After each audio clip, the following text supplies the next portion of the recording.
Hey guys, welcome to Contest Prep University. I'm Joe Klemczewski with Adam Atkinson, and we're going to do something a little different. We have not recorded a feature in a while. Sometimes we interview guests, but there's been something happening in the industry that everybody's talking about. I was just at the Nashville Fit Show, the IBB Pro League Fit Show, and that was a hot topic. And you and I have spoken about this a little bit, Adam, but there seems to be more people dying than usual. And I mean, there seems to have always been maybe one person a year, like an IBB pro, who dies backstage or on stage. It's tragic.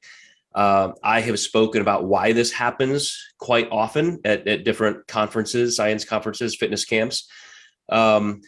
But I'm assuming you kind of know, the numbers and the stats, and it seems like there are some coaches who are becoming kind of known for a lot of clients dying on their watch. And let me, before we get into the physiology of what happens with that, Adam, without being too specific, Can you talk about what you're seeing and maybe even in your known history of the sport? What has this been like?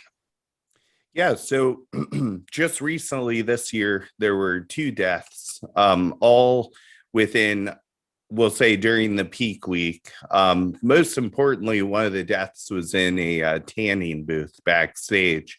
And then there was a very close call with a female who collapsed off stage, and as long as her side of the story, and that's always, and that's why I'm not going to mention names, is because I don't want to hurt anybody's business. We've all made mistakes in the industry, but thank God I've never killed anybody, right? And we'll talk more about why we don't do these things. This competitor was on the phone with her coach and said, "I have collapsed. I'm with medics. I need to drink Gatorade now." And he said, "No, don't do that. You have finals tonight." So, it's one thing to put a client in that position in the first place, 2, to keep them in that position. And at that point, I think that that's just complete negligence to have a response like that. There's no show, no pro card. Even if you're at the Olympia, it is not worth being in that position backstage. Yeah, I have to jump in real quick here, Adam. I am not a physician, and I wouldn't even say I'm a public health expert, but I am a health scientist, a doctorate in health education and one in nutrition, an undergraduate pre-med allied health degree. So there's a reason when I started my career 25 years ago, I created a much greater emphasis on the science. Back before I started writing for a lot of the top fitness magazines, the old school methodology for peaking was all there was. So everybody would dehydrate those last couple of days. Everybody would go through a massive sodium load and then sodium depletion. Everybody was taking massive amounts of potassium on those days leading up right to the show and contest day, when sodium was next to nothing. And as I mentioned, for years, when I was trying to get people to understand that it's not even about health, it's just looking better to stay hydrated. It's just normal physiology that you need sodium to draw water into the muscle cell. But I would always anecdotally, somewhere in these lectures, say, by the way, dehydrating somebody, taking sodium out of their body, and increasing potassium in massive amounts is exactly how you kill somebody. Like that is the formula for a lethal injection. And so to see this still happening in 2021, and I'm going to make some assumptions, when people are dying on contest day or during peak week, those have to be those circumstances. There could be some underlying health issues.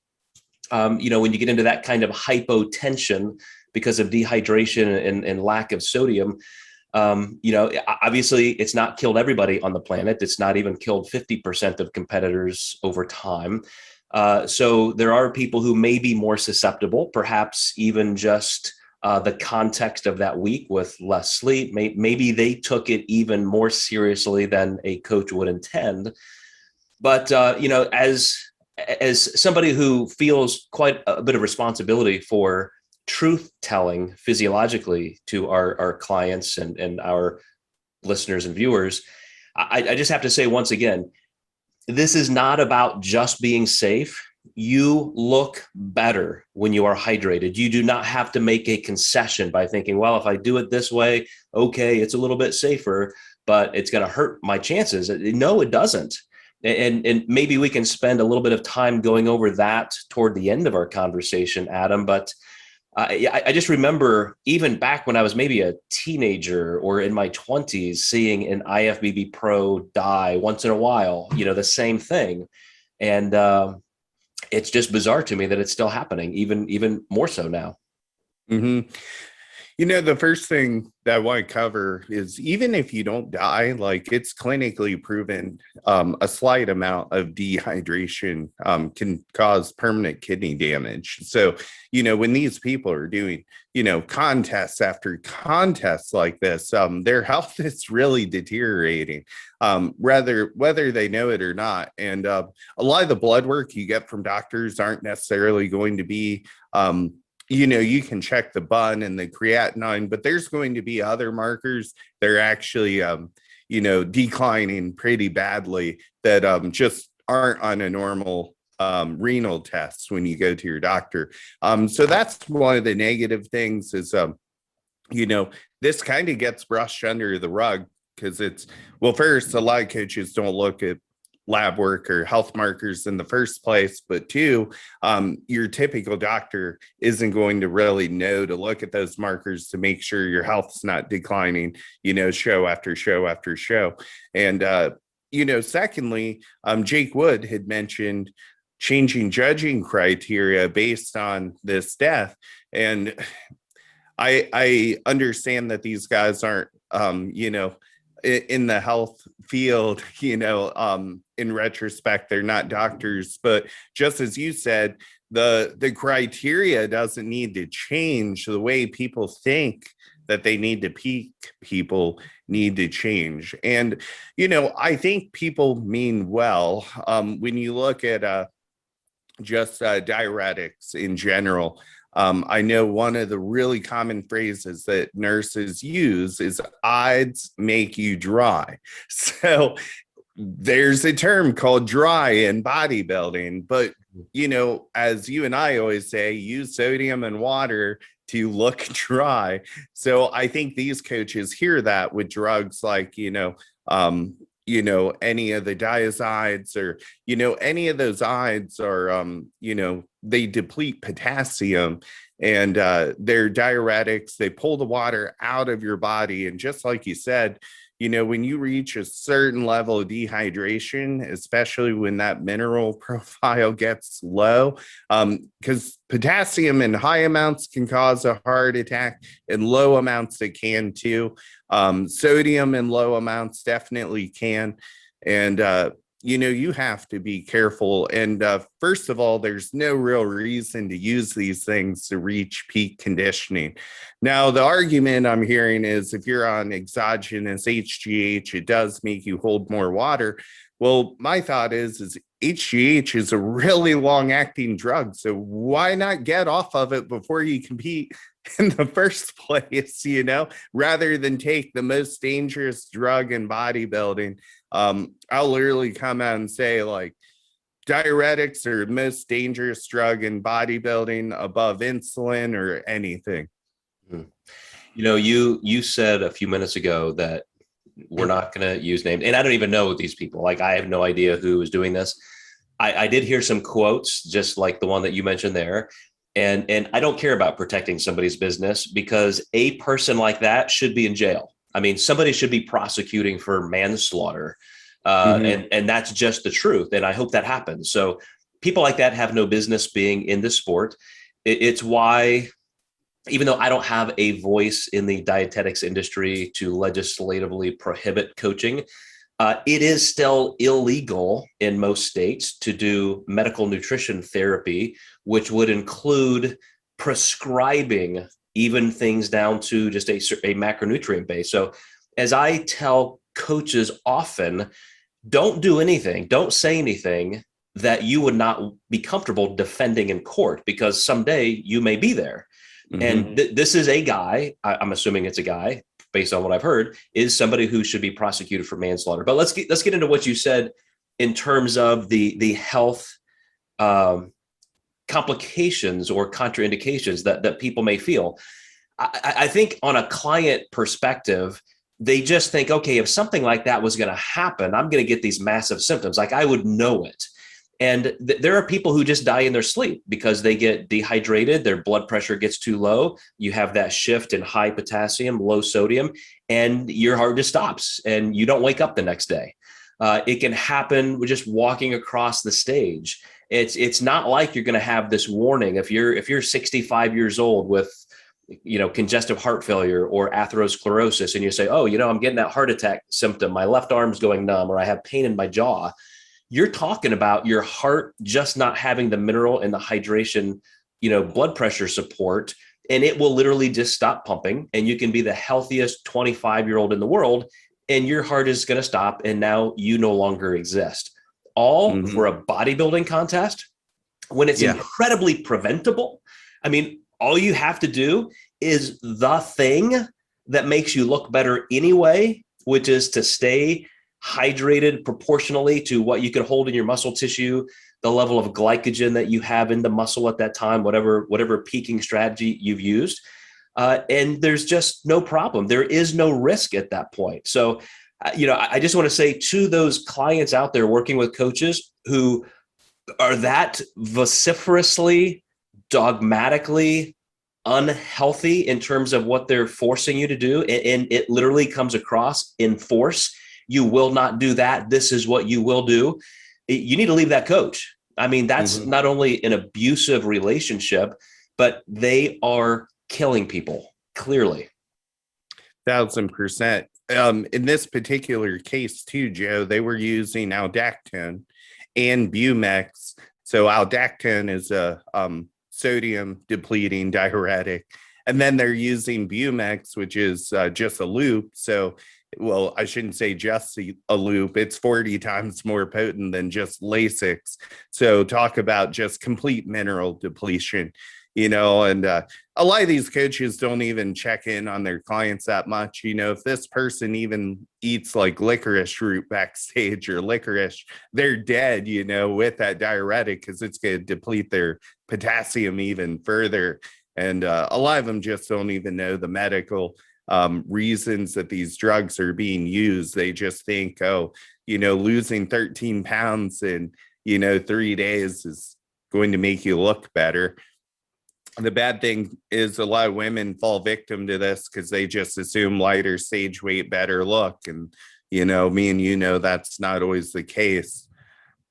Well, I had a chance to meet Sandy, at the Nashville Fit Show, and she gave a little seminar to some of the new competitors. That this was a female only show, and a lot of people were competing for the first time. And this may have been on her mind, but she didn't address it directly.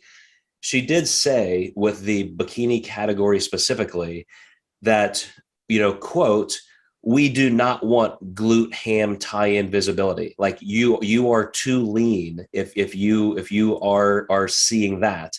But then, Adam, and this is to your point a few minutes ago, she said, but since so many women come in that lean, it's impossible to not reward that. Like how would that work? Let's say you have somebody that's just almost, quote, too lean for the division. So even though that woman may be perfect in every other way, do you say, oh, you were too lean, so now you get 43rd place, you're last because you crossed the line, you came in too lean? Or do you say, well, we can't let you win, so we'll give you second. So now here's the look we want. You were, quote, disqualified for being too lean, but you still blocked, everybody else. Like what do you do with that? So something that you and I have talked about is no matter how many divisions we create to try and spread apart the division criteria and make room for hyper conditioning or not quite as much, as Sandy said, the best physique just kind of ends up winning no matter where we put the criteria. That's, we'll hold to that standard as much as we can, But when people are coming in that lean, it's going to be a quantity that we can't deal with perfectly. So just like you said, the gentleman who said, we're going to look at this, like this is the red line. We are now going to change the criteria. We do not want people coming in this lean anymore. I don't think that's going to happen. Like, again, how do you institute a change like that? I think honestly, testing for dangerous drugs like that would be a really great option, but then you could be really irresponsible with a lot of other things and cause some problems. Probably not death though, but I do think since, this is obviously, I heard this was this coach's 7th death that he had under his wing, which I don't even know why he wouldn't have quit after the first one, or at least reviewed the protocols. And that's just, that's when I heard, like, don't do that. You have finals. I'm like, screw this guy. This is ridiculous, and one of the only reasons I'm not mentioning his name is because, I don't want to get sued for, defamation of character. But, however, I think they should test for diuretics, and unless you have an actual prescription, from a doctor. who's gonna have that as a young, healthy person? Or exactly. And most people in our industry will not, you might have a few masters competitors that are on a really low dose, just, because of some health issues or lymphedema or something like that, or liver, maybe acute kidney disease, but you're typically not going to see that. I think it'd be huge if they tested, maybe just the winners. So or just pro card winners at that level. Well, you bring up an interesting point, and now I feel like we're kind of shifting into ESPN territory where, if you're going to start testing for something, I do agree. I mean, my gosh, if there are things being used that are just going to cause problems like this repetitively, there will have to be some kind of instituted ban like this, and it will create a testing scenario. But then where does it stop? Because right now, it's just a, don't ask, don't tell kind of policy. Nobody's testing for anything. And as soon as they start testing for something, then the eyes are going to be on them, and they're going to say, well, why aren't you testing for everything? If these are illegal, scheduled substances, as they have been since the 1980s, then wow. So I don't know. I mean, I just don't think they want to open that can of worms, but it would be the cleanest, easiest fix. I believe you're right. Mm-hmm. I think another thing would be like a curriculum for coaches to pass before they can even enter, a client into a certain contest. I know that would be difficult to regulate, but I really think that's super important. Is these people are killing people. We got to put our best foot forward to stop this. Well, that's another topic that I think would be almost hard to not just police, but enforce, because there's a trend legislatively with more states actually reducing regulations. A state like Florida, for example, that once had the strictest legislation, that said there were actual lawsuits against nutrition coaches and people giving nutrition advice. And now the governor down there just wiped out more than 200 occupations that you need any licensure or certification for. And then it would almost be like the personal training realm, which is, okay, we have these places where you can get certified. Do you have to be? Is that a legal statute? Does anybody really check it? Who's going to police it? Who's going to inspect? Who's going to test? I don't see that happening anytime soon, if ever. Mm-hmm. There are countries, you go to the Nordic states and perhaps places in Canada where they do take collective safety and responsibility to a level like that. But I really don't think the U.S. I mean, we can't even wear freaking masks without causing a riot. We're not gonna start policing an entire currently unregulated industry.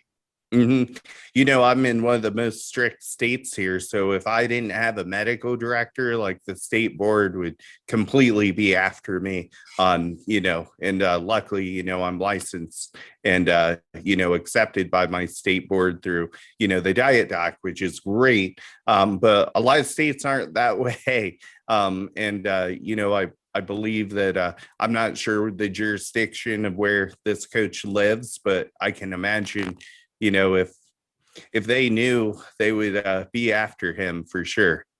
Yeah, well, you bring up a good point. We just this year were tested in that realm.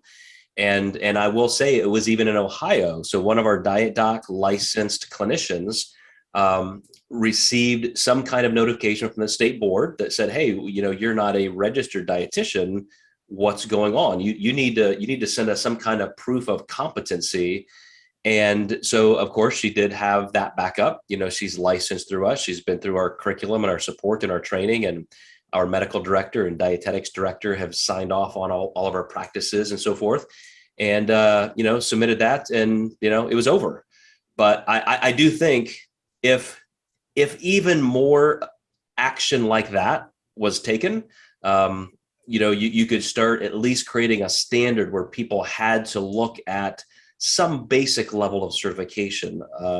But again, I just think in mass, we're just never going to see that in the US.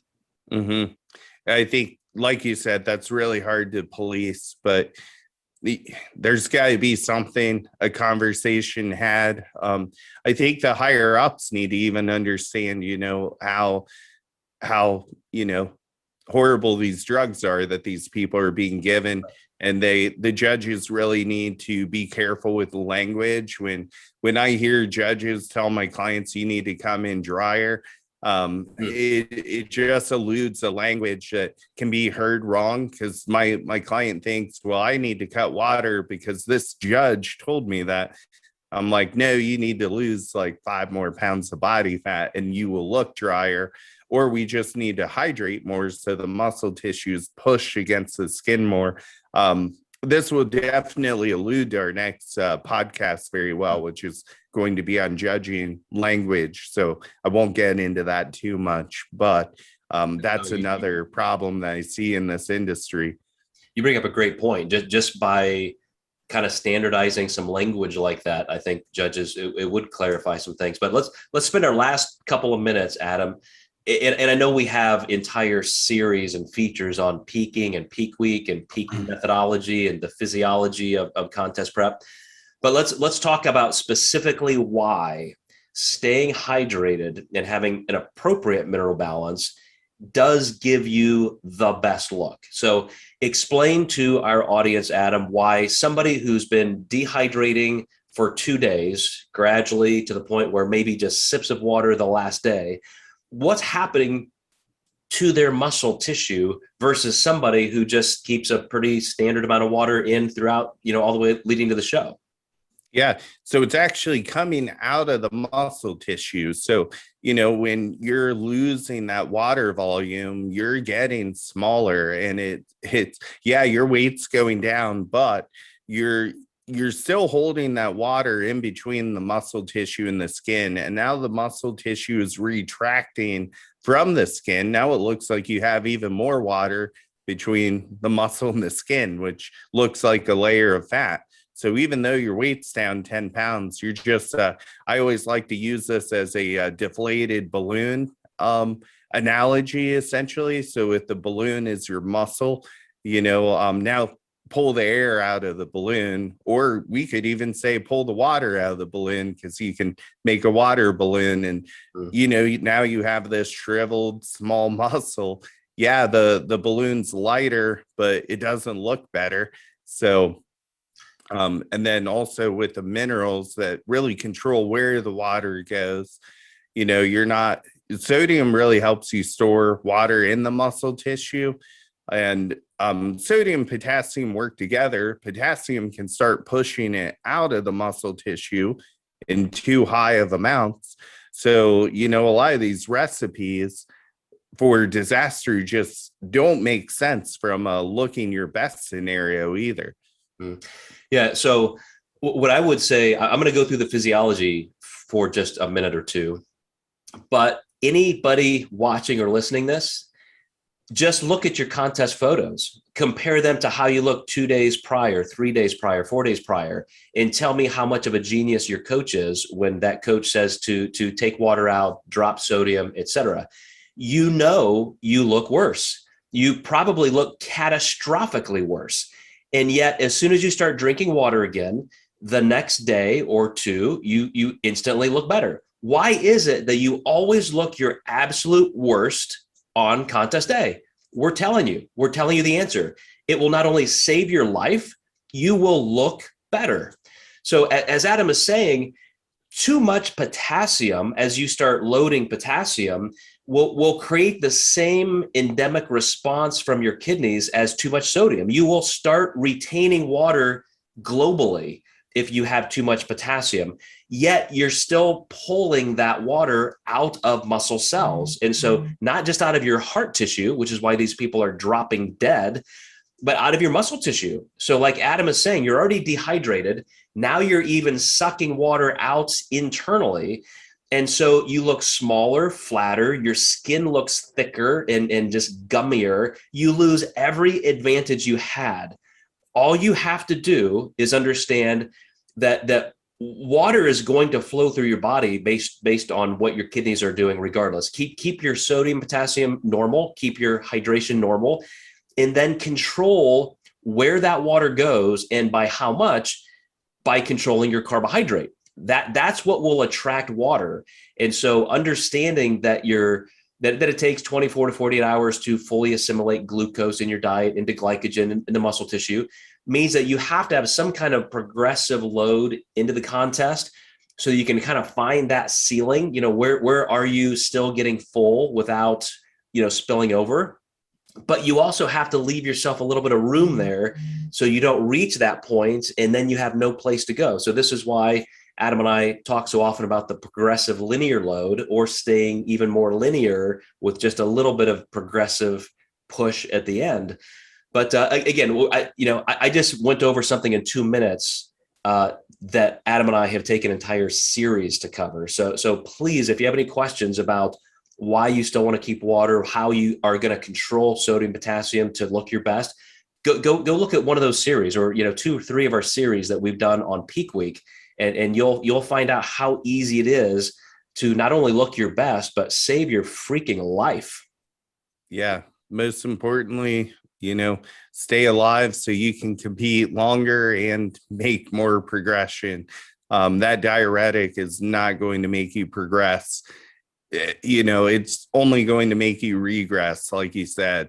And that's what drives me nuts. I'm like, are these coaches even looking at these photos? Because I countless times have during show days seen my bikini girls go into hair and makeup and look worse an hour after because someone was playing with their face and they weren't drinking water for an hour. And that's just 1 hour. These girls are dehydrating for 48 hours and then taking diuretics on top of it. I guess blind prep coaches exist, like I don't understand it. Just that bad. Well, Adam, I really appreciate you agreeing to do a feature like this. It was your idea in the first place. So critically important for the health of our competitors and the sport in general. We want people to be healthy. We want people to look their best. We want this to be an enjoyable process. And, we don't, I mean, gosh, the longevity of the sport itself, if people start doing this all the time, I mean, think of what that's going to do for the longevity of the sport itself.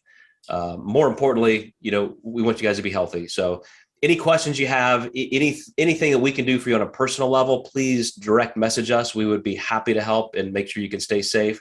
But as I said before, go look at some of the series we've done on peak week and hydration and mineral manipulation, and you'll have all the answers you need. So once again, Adam, thank you. And thank you guys for watching and listening. We'll see you next time in Contest Prep University.